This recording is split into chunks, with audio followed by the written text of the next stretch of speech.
It's been a great day so far, and I'm excited to be here today to talk to all of you about my studies of ancient Hebraic texts.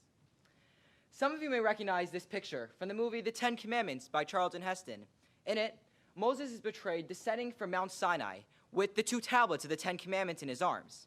As the story goes, when Moses reached the bottom of the mountain and he saw that the children of Israel had lost their convictions and were worshiping a golden calf, he became infuriated and he smashed the tablets. He then went up the mountain one more time in order to retrieve a new set of laws, this time the Torah. But tradition teaches that Moses was not just given the Torah, but was in fact given 2. One termed the oral Torah and the other the written Torah. I study both. And during my presentation today, I'd like to address 2 primary questions. First, why do I spend so much time studying these texts? And second, what these texts communicate to me that is relevant to the modern world. But before we go on to that, let's start with one easier question. What exactly are these ancient Hebraic texts that I study? As I mentioned before, these texts can be classified as either the written Torah, including the 5 books of Moses, or the oral Torah, now known as the Talmud. The 5 books of Moses are generally written on a scroll of parchment and are the first part of the general Hebrew scriptures. The full Hebrew Bible is composed of 24 books, which trace history from the beginning of time until the return to Jerusalem, circa 500 BCE. It's composed of 3 portions: Torah, prophets, and writings. While the Bible is filled with laws and stories, the oral Torah is instead composed of a collection of discussions of legal aspects concerning all components of life.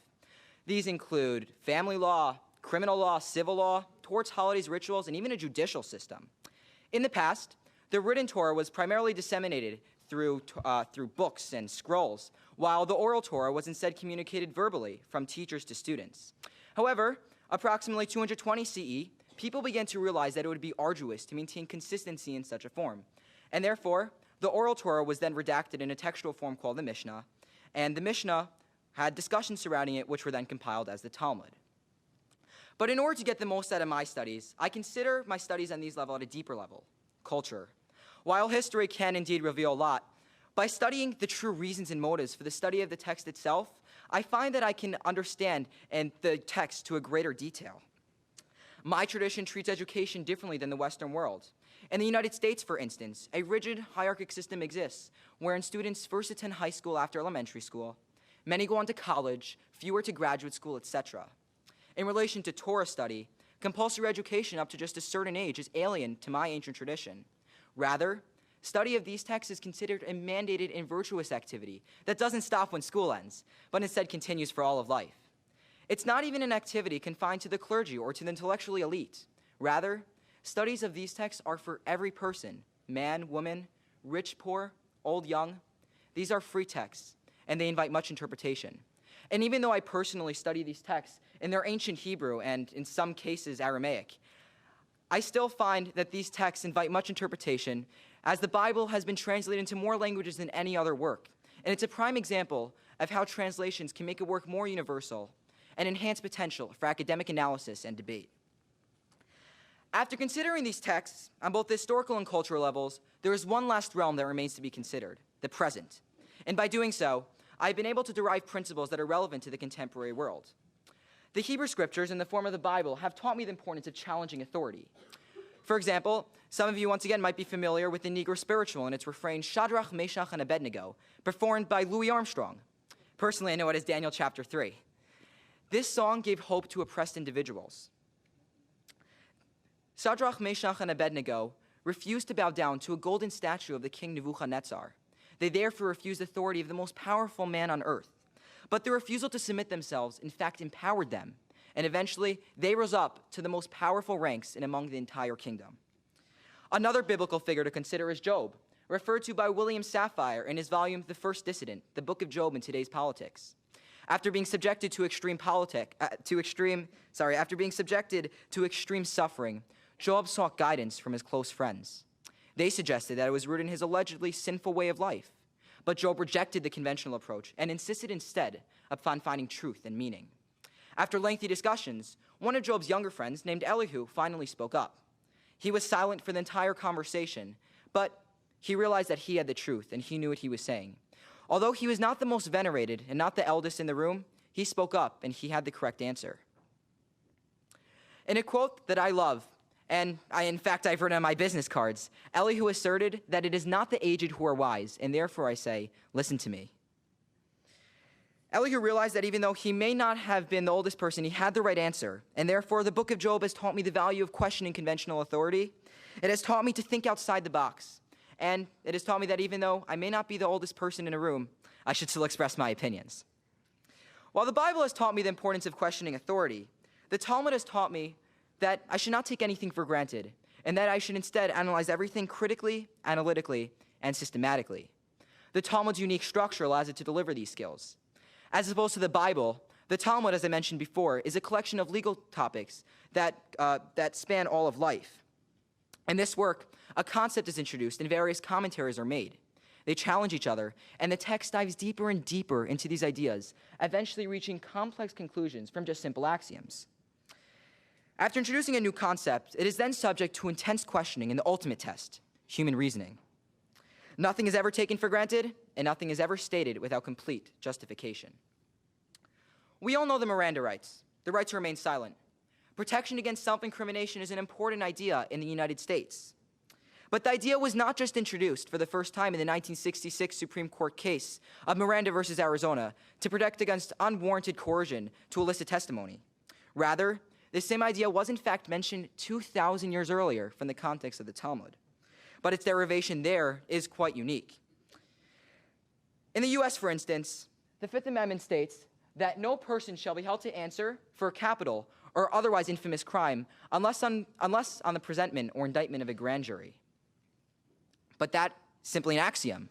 The idea is explicitly stated within the Constitution. The Hebrew text, on the other hand, derive it differently. Rather than stating it explicitly, the Bible, for example, in Deuteronomy states that basically children should not be held for actions that their parents do. And at first, that may not seem to be so relevant to self-incrimination, but the way the Talmud is able to get at these skills is not by stating things explicitly within the Bible, but rather at getting at these laws through a close analysis of biblical verses. What happens is that these verses are introduced, their meanings are debated and deduced, analyses are refuted until finally lasting conclusions are made.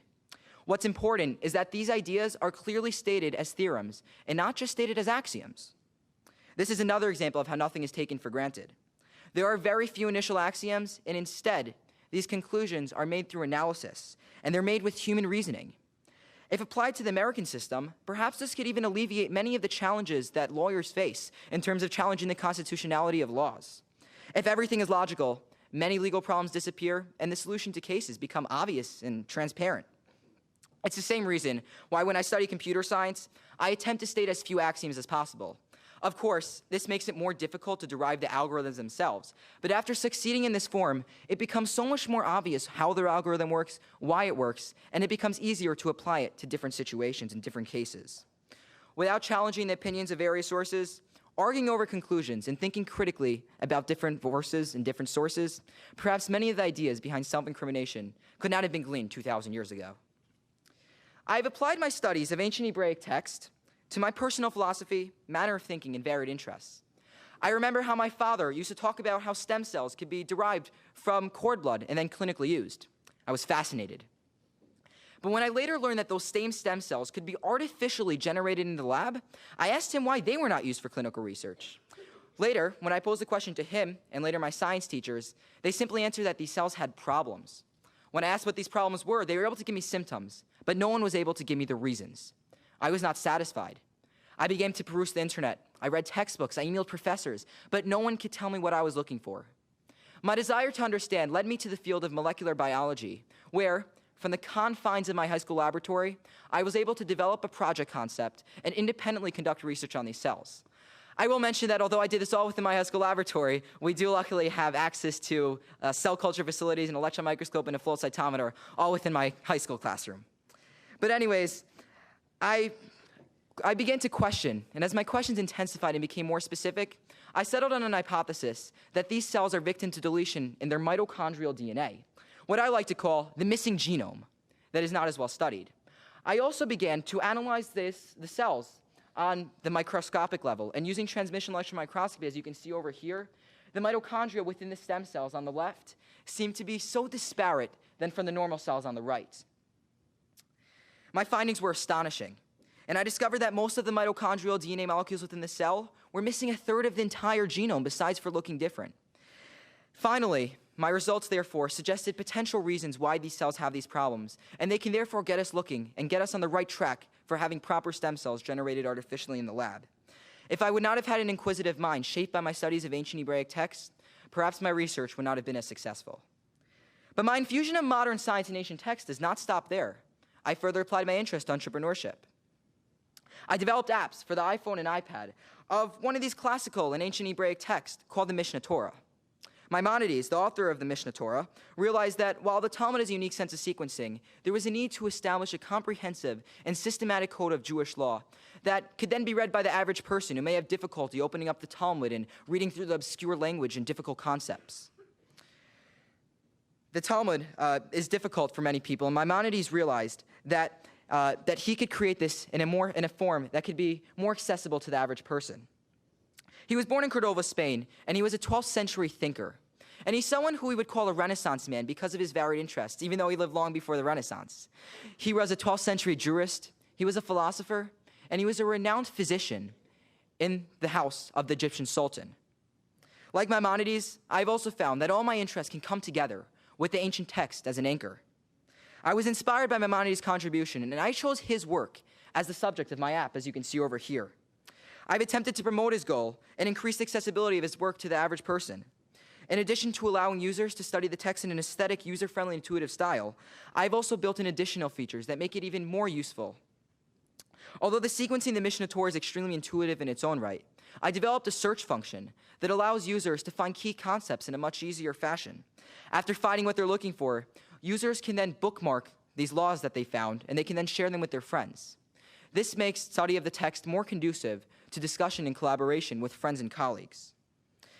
With my app, users no longer require a large bookcase filled with the 14-volume set of the Mishneh Torah, but rather they can just whip open their iPhones from their pockets, open up the app, and resume their study. A few years ago, I was fortunate enough to win first place in the world in a Middle Eastern history competition called the International Jerusalem Contest, and pictured at the right, sixth place in the world in the International Bible Contest. While a finalist at each, I met other students with similar interests. The year I won the International Bible Contest, there were finalists from over 40 countries around the world. And I witnessed other high school kids from all walks of life applying these texts to their lives.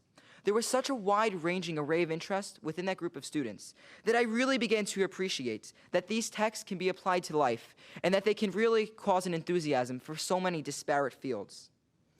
I began to appreciate the versatility of these texts, and that's when I really began to enter the rest of my fields of science, entrepreneurship, computer science, and I was able to take these ancient texts and make them my anchor. There is a specific portion of the Torah that is chosen for study each week. As the year progresses, so does study of the 5 books of Moses. Eventually, one time every year, this study concludes, and we resume studying from the beginning. And although this has been happening for over 3 millennia, every time people study these texts, there's new insights that can be found and new papers that can be published about new ideas. And every time I crack open a book, my mind starts racing, looking for new ideas. These are exciting texts, and I can always find new ways to apply them to my life. Thank you.